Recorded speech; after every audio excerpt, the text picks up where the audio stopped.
got a letter playing football. He didn't play much, but he got one anyway. He was strictly a second stringer. He still made the team, although he barely got to play. But it wasn't the kind of letter that you could simply press an iron on. His mother bought a sweater, she got it for the letter, and the plan was for him she'd sew it on. Oh, the sweater couldn't be better. It was quite a sweater back in the day. But when he got it in his closet, the white had turned to tan and the green was turning to gray. His mother bought it at the thrift store. It was an awesome sweater back in the day, but it started smelling funny. The lint was growing bunnies. He didn't like that sweater anyway. So the sweater and the letter never got together, and he didn't like that sweater anyway. He wanted a jacket, a shiny jacket, like the kind that all the other lettermen wore. It made a racket, that crinkly jacket, but it was solid green. He'd never seen as pretty a jacket before. He earned some money back in groceries till he made what he was working for. One day he cashed his check and he went out and bought the jacket at the nearby chain sporting goods store. Will the jacket and the letter get together? Is there any reason we should doubt? He had a sweater, but he wanted something better. Does he get it done? Listen and you'll find out. When he got home with the jacket, he ate his dinner with that brand new jacket on. After dinner, he looked for the letter. He looked inside his closet, but the letter was gone. He'd forgotten where he put it. He put it in his room. He could have sworn he couldn't get the jacket and the letter together because he lost the letter that he won. So the jacket and the letter couldn't get together, all because he lost the letter that he won. It was the mystery of the missing letter. He turned his bedroom upside down. Was he cursed for wanting something better?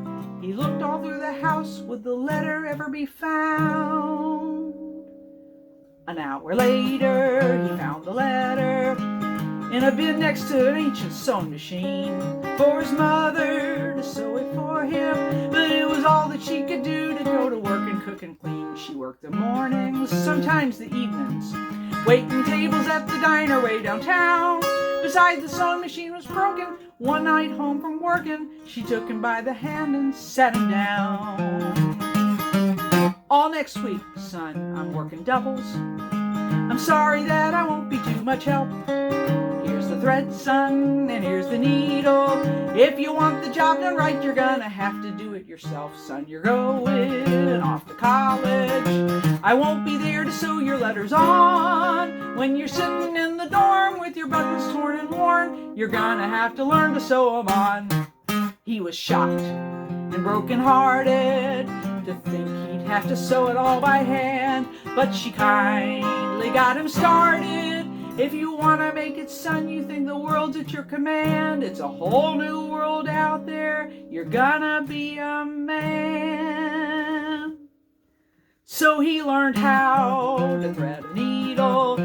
It took a week to sew that letter on. He pricked his fingers with the needle. He cursed a time or two, but then he bravely soldiered on. When he was finished, it was crooked just a little.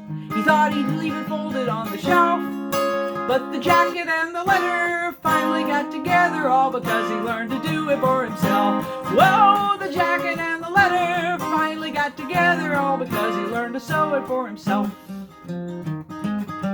Now you may ask me, who am I kidding? Just who is it I'm trying to impress? You know that sewing is done by women. They make women do the hard jobs and they make them do it for less. But this story has a moral. Your mama can't be always there to help. In the end he wore it proudly, though he never said it loudly. He had to sew that letter for himself. Oh, the letter. Oh, one more thing. This story has one more moral.